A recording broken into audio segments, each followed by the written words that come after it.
صاحب مکرم مسجد سے وہ تشریف لائے ہیں، ان سے گزارش ہے تشریف لائے اور اپنے خیالات سے مستفید فرمائیں۔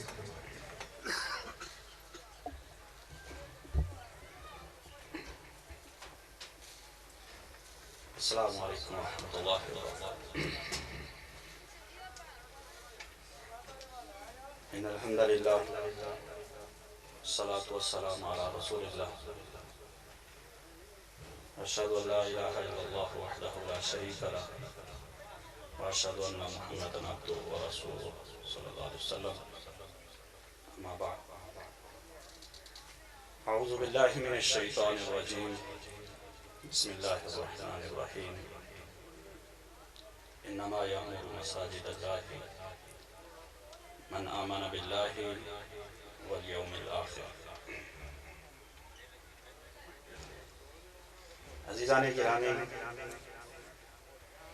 ہم ایک بڑے ہی پرمسرت موقع پر اس جگہ پر جمع ہیں کہ ایک مسجد اور ایک ادارے کا افتتاح ہو رہا ہے، اس میں بنیاد رکھا گیا ہے، اور یہ بڑے ہی عظیم لوگوں کا کام ہے۔ جس طرح کہ ہمارے شیوخ بیان کرتے گئے ہیں، بڑے عظیم لوگوں کا کام ہے۔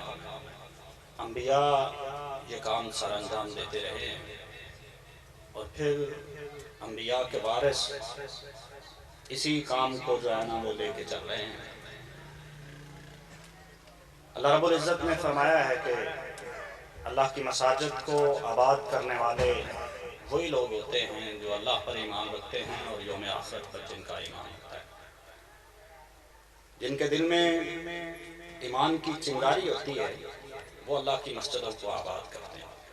اور یقین جانیے گا کہ ایک مسجد پہ خرچ کیا جانے والا پیسہ جو ہے وہ ضائع جانے والا نہیں ہے۔ سیدنا عثمان رضی اللہ عنہ بیان کرتے تھے کہ پیغمبر علیہ السلام نے فرمایا، من بنا للہ مسجدا بنا اللہ لہ بیتا فی الجنہ، جس نے اللہ کے لیے مسجد بنائی، اللہ رب العزت اس کے لیے جنت میں گھر بنائے۔ اور ایک روایت میں آتا ہے کہ جس نے ایک فاختہ کے گھونسلے جتنی بھی مسجد بنائی، اس کے لیے بھی اللہ جنت میں گھر بنائے۔ ایک فاختہ، ایک پرندہ، چھوٹا سا چڑیا کا گھونسلہ کتنا سا ہوتا ہے؟ مطلب یہ ہے کہ کسی نے ایک اینٹ بھی اگر مسجد میں لگا دی ہے، رب العزت اس کو بھی شرط قبولیت اگر نواز دے تو اس کا بھی گھر جنت میں اللہ بنا دیتا ہے۔ اور عثمان رضی اللہ عنہ ساری زندگی مسجد کے خادم رہے۔ پیغمبر صلی اللہ علیہ وسلم کی مسجد کو جب جب وسعت کی ضرورت پیش آئی ہے، سیدنا عثمان رضی اللہ عنہ نے اپنا پیسہ خرچ کیا، اور ہمارے اسلاف اسی طرح جو ہے نا وہ کرتے رہے۔ بزرگ بات کر رہے تھے صوفی عبداللہ صاحب کی، تو کچھ باتیں میرے ذہن میں آ رہی تھی کہ صوفی عبداللہ صاحب پاکستان بننے سے پہلے دلی سے گزرے۔ ذہن میں خیال آیا کہ دلی میں ایک ادارہ ہونا چاہیے، اہل حدیثوں کا بہت بڑا ادارہ کوئی بنانا چاہیے۔ کچھ مرید انہوں نے اکٹھے کیے وہاں، تو ایک اپنے چاہنے والے کو کہا کہ یہاں مدرسہ بنایا جائے۔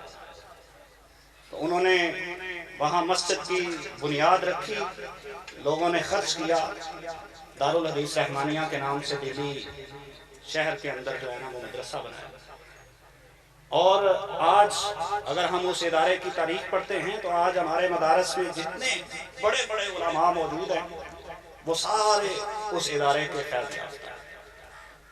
تو بات عرض کرنے کا مقصد یہ ہے کہ جب انسان کے دل میں خلوص ہوتا ہے، اخلاص ہوتا ہے، تو اللہ رب العزت اس اخلاص میں برکت بھی ڈالتا ہے اور شرط قبولیت سے نوازتا ہے۔ میں جس ادارے سے تعلق رکھتا ہوں، جامعہ اسلامیہ سلفیہ مسجد مکرم، لوگ جانتے ہیں حافظ محمود سلفی صاحب کا ادارہ ہے، بہت بڑی مسجد ہے۔ ان کے دادا محترم شیخ اسماعیل سلفی صاحب رحمہ اللہ جس علاقے میں جاتے تھے، اس علاقے میں لوگ مشہور ہو گئے تھے کہ لوگ کہتے تھے کہ بابا مسجد بنانا آ گیا۔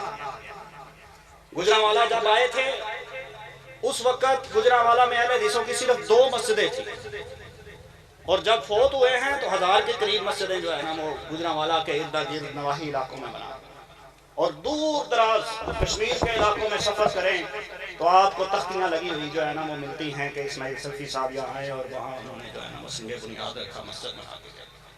تو مسجدیں بنانا یہ اللہ کے انبیاء کا کام ہے، اور انبیاء کے وارث علماء کی جو ہے نا وہ یہ صفات نہیں ہیں کہ جہاں گئے ہیں وہاں اللہ کا گھر بنا۔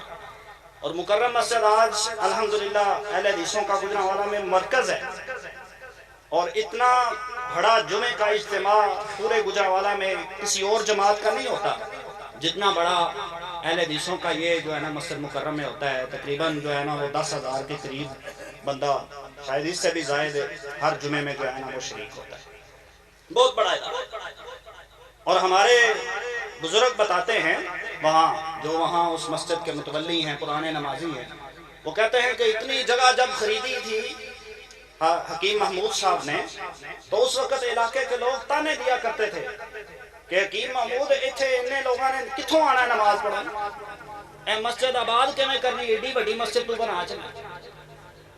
تو وہ کہا کرتے تھے کہ میرا کام ہے پانی دینا، پھل اللہ نے لانا، میں نے جو ہے نا وہ مسجد بنا دی ہے، آباد مالک نے کرنی ہے، اللہ سے دعا کرتے ہیں اللہ اس کو آباد کرے۔ اور آج لوگ دیکھتے ہیں کہ الحمدللہ پورے گجرانوالہ کا وہ اہل حدیثوں کا مرکز ہے، اور بہت بڑی جو ہے نا مسجد ہے اور آباد ہے، ہر نماز میں جو ہے نا وہ کافی ہزاروں کی تعداد میں جو ہے نا وہ نمازی شریک ہوتے ہیں۔ تو اللہ تعالیٰ سے دعا بھی کرتے ہیں کہ اللہ تعالیٰ اس مسجد کو، اس مدرسے کو، اس ادارے کو علاقے کے لیے خیر و برکت کا سبب بنائے، اور علاقے کے لوگ بھرپور یہاں سے جو ہے نا وہ علم حاصل کریں۔ جس طرح بزرگوں نے کہا کہ یہاں مسجد میں بچوں کا بھی جو ہے نا وہ انتظام کیا جائے گا اور بچیوں کا بھی، اور یاد رکھیں کہ جب ایک بچی سنورتی ہے، ایک عورت سنورتی ہے تو معاشرہ سنورتا ہے، معاشرہ سنورتا ہے۔ میرے پاس ایک دن ایک بچہ جو ہے نا وہ میرا ایک شاگرد کہنے لگا کہ استاد محترم آپ ہمیں اچھی ماں دیں، ہم آپ کو اچھا معاشرہ دیں۔ مطلب یہ ہے کہ فقدان ہے اچھی ماؤں کا، جب معاشرہ بگڑتا ہے تو بچوں کی جو پہلی درسگاہ ہے جو ماں ہے وہ درسگاہ ہی نہیں ہے، صحیح نہیں، اگر وہ درسگاہ ہوگی تو پھر جو ہے نا وہ انسان کامیاب ہو سکتا ہے۔